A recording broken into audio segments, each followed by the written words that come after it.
Welcome to the kingdom. I'm Chris, and this is Good Enough Gaming.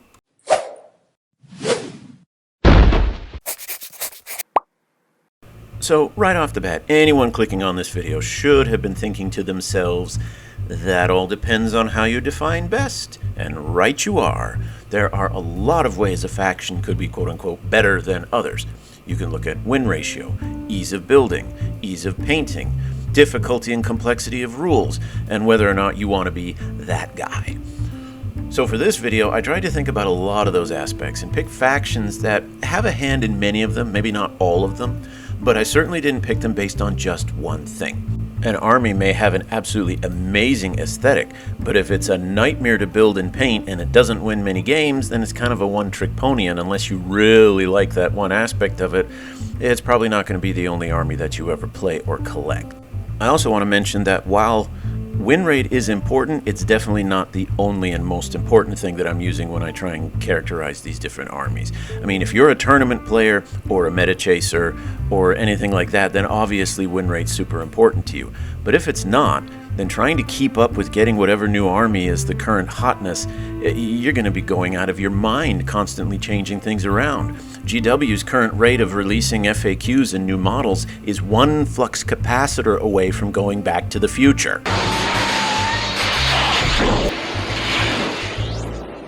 So, before jumping directly into these three factions that I think are the best, I wanted to lay down the golden rule of collecting. Now, this golden rule is not the same one that is the golden rule of playing, and that's the familiar golden rule we all know: do unto others. When you're playing against someone, you want to be treated and treat them the same way. You know that one. But when it comes to picking an army to play and collect, there is a different golden rule, and that rule is the rule of cool. If you like it, then it's the army you should play. Now clearly, one man's treasure is another man's trash. Just because you like it doesn't mean anybody else has to, but if there's one faction that sticks out to you like a Griswold family Christmas tree, there it is. That's the faction you need to play, no question. But let's say you already have that faction and you're looking for a different one.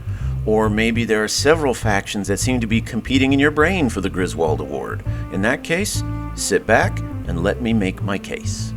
So in no particular order, here's what I think are the best factions in 40k and the ones that you should consider playing. The first faction I think you should consider playing, the Space Marines. No, don't leave.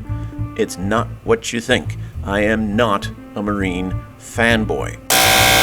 And super bonus points to any of you who get the joke on that image. Anyways, yes, I do have a Space Marine army, but it was the 14th army that I ever collected. For a long time, I intentionally avoided playing Space Marines, and the reason that I avoided them suddenly became some of the reasons to play them. So first of all, they're the flagship army of Warhammer 40k. Playing Space Marines is like buying Amazon stock. You really can't go wrong. The entire game is built around the Adeptus Astartes, and that brings a lot of benefits with it. For example, that army will never go away. I mean, first-gen Space Marines aside, but I mean, that did take decades, and they replaced it, but you get what I mean here. Ask any player who played Squats, or Sisters of Battle way back when in previous editions of 40k, or ask fantasy players who played Tomb Kings or Bretonia. All of the time, money, effort that they devoted into those armies is gone. Now sure, a lot of those armies are coming back, but in the time between when they disappeared and when they came back, I've managed to graduate high school, get a bachelor's degree, get a master's degree, get a doctorate, raise a family, and establish my career. That seems a bit too long to hold on to a whole army worth of miniatures in your closet waiting for GW to get back to you. In fact, the next reason you should play them is because as the flagship army, they will always get more stuff, sooner, faster, and more frequently. If you need proof, just ask yourself, how many Space Marine lieutenants did we get? While at the same time, many other armies had core units like Banshees or Flayed Ones languishing away in failcast rather than coming to plastic. The Space Marines kept getting new and more and updated armies because they're the flagship army and because they're the most popular army. From a business sense, you're going to keep getting Space Marine kits. That's just the nature of the beast. So if you play Space Marines, you are never going to have to worry about running out of new kits to build, add to your collection, and expand your army. Okay, the next reason to play them is built on that last one. They are a very versatile army. Whatever kind of army you want, there's a way to play the Space Marines that way. You want a melee-heavy army? You can pick from a number of chapters, or you can paint your own homebrew chapter and play all of them. Not only can you select the tactics of different melee-centered chapters, but you have tons of different melee-focused units. Now sure, some are better than others, but the point here is that through various combinations of different chapters, models, and units, you could play a different build each game focused on melee and get in quite a few games before you find yourself starting to repeat things.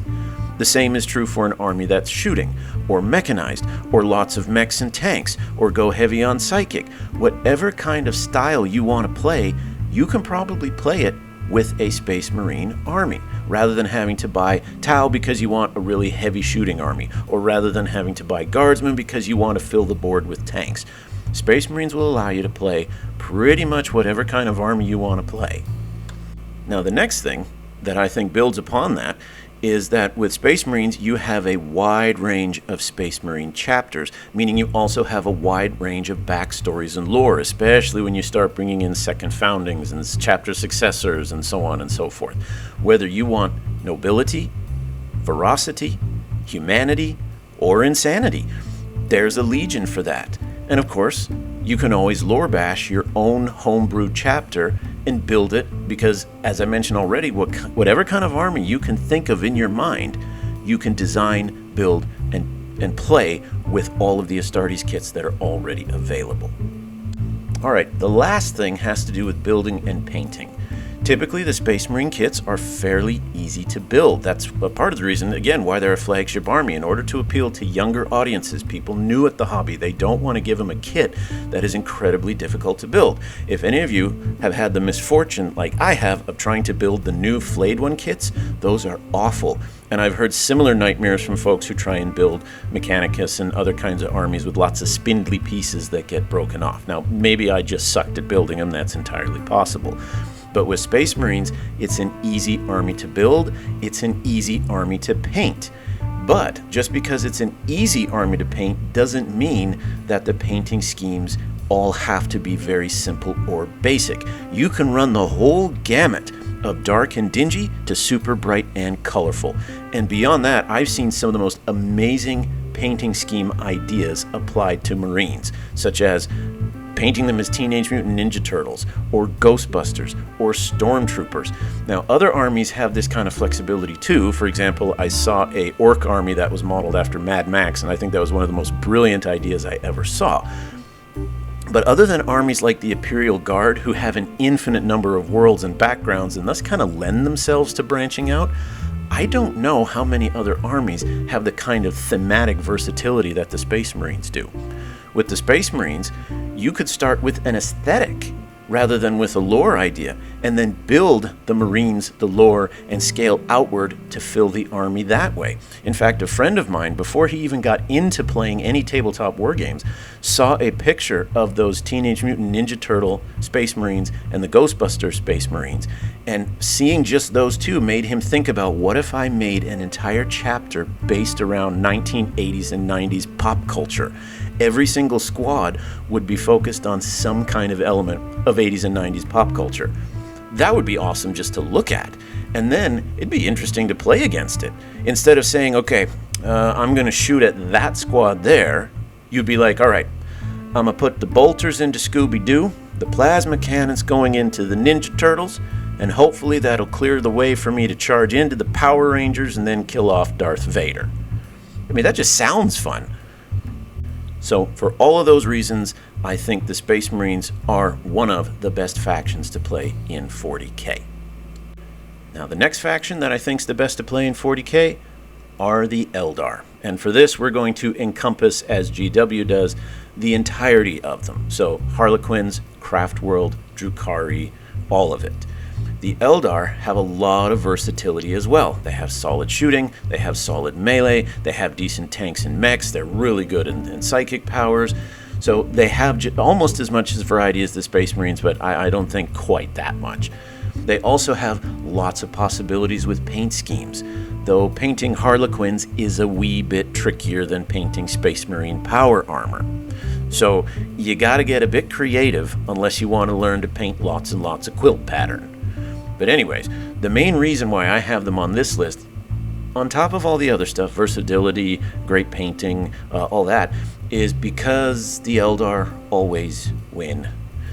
Every edition, no matter how hard GW tries, or maybe doesn't try, the Eldar always seem to be in the top factions when it comes to winning games. In 7th edition, they dominated the psychic phase so badly that's why GW changed the way psychic powers work in 8th edition. I remember playing a game in 7th edition where this one guy's psychic phase generated over 20 power dice. And the phase took him about 20 minutes to play out. And even though I was playing Thousand Suns, who in the lore are supposed to be a very powerful psychic army, I could block maybe 2, 3 of his spells, and then he had another half dozen that he could throw at me. And then the Wraith Knight came out, and we're just not going to talk about the Wraith Knight in 7th edition. Moving on to 8th edition, the reasons we got that rule of 3 that came out with the first chapter approved was because Dark Reapers were so incredible as heavy infantry they could reliably delete your opponent's key units before they could even get halfway across the table.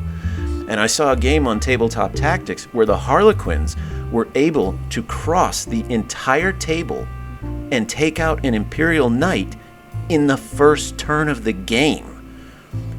Eldar have always been a very powerful army. And then, as for 10th edition, the first tournaments of 10th edition posted a nearly 70% win rate for the Eldar. And even after the first round of nerfs and adjustments, the Eldar continued to be a strong army. And as I'm sure many of you are aware, Games Workshop just rewrote one of the core rules of 10th edition because of how badly the Eldar could exploit it. Now, why they didn't just change the Eldar instead of invalidating a rulebook that's only 2 months old, I'm not entirely sure. But Devastating Wounds got rewritten and nerfed because of the Eldar. So, they might not always be Harvard, but when they're not, they're Yale, Princeton, or Stanford. If you only ever play the Eldar, you're probably going to win more games than you're going to lose, and you still have the ability to have a very versatile, very colorful, very interesting army to play. The third of the best factions of 40k are the Demons. Like Space Marines, the Demons are an incredibly versatile faction that allows you to play just about whatever kind of style you want to play. If you're into the idea of a melee-focused pain train that doesn't have to worry too much about tactics, it's just point and charge, you play Khorne. If you want to sit back and focus on range and magic, you play Tzeentch. Each of the 4 Chaos Gods gives you a very unique and interesting aesthetic and set of rules around which to build an army. And then when you start combining them so they can complement each other, then you can really start to have some fun. Painting-wise, I think they're one of the most diverse armies in the game. You can have incredibly bright and brilliant colors, or you can have absolute grunge and filth. You can go with shiny and bright, you can go with gore splattered, you can combine colors in crazy ways while still being true to the aesthetic and the lore. Demons kind of are to painting what orcs are to kit bashing. Even if you screw up your initial plan, it's probably still going to look pretty good just because of the nature of the army. And the lore is absolutely fantastic. It's like a sitcom set in a dysfunctional family of orphan siblings who incessantly hate and attack each other, but will immediately work together every time Child Protective Services come by to take any of them away. The characters are so archetypal, but they're done in a really good way that just makes them a lot of fun to read about, to work with, and to play with. But that's not the biggest reason why I put them on this list. The reason why I have them on this list, the reason why if I were forced to play only one faction, or if I were to go back in time to when I started the hobby as a 16, 17-year-old and tell myself to just play Demons, it's because it's the only army that can cross the store and play in almost every other Games Workshop game that there is. The one exception is Necromunda. When you collect demons, you're getting 5 armies for the price of 1. You can play demons in 40k, Age of Sigmar, Old World, Kill Team, Warcry, and even though they aren't officially in the new Horus Heresy relaunch, there were rules for them in 30k when it was still primarily a Forge World game. So I wouldn't be surprised at all if they eventually get added back into the new Age of Darkness game.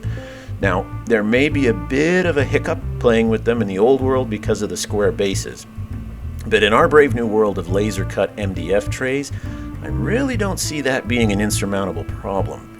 And on the same chart that we looked at previously that showed the Eldar being absolutely OP, it showed that the demons were right where every army ought to be, around a 50-50 win rate. So you're not even going to have to sacrifice being able to win games just to have all of the other benefits, and especially the benefit of an army that can play every single game. So you'll end up spending about 1/10 of the money as everybody else who has different games and warbands and teams and all the other games. You'll be able to play the playstyle you want with tons of paint schemes and a solid win-loss rate. The only downside that I can see to the demons is if you just don't like the lore or the aesthetic or the models, in which case my previous comment on the rule of cool trumps it. So there it is. What do you think? Let me know in the comments below. This is just my humble opinion, because while no faction is perfect, I think these ones are good enough.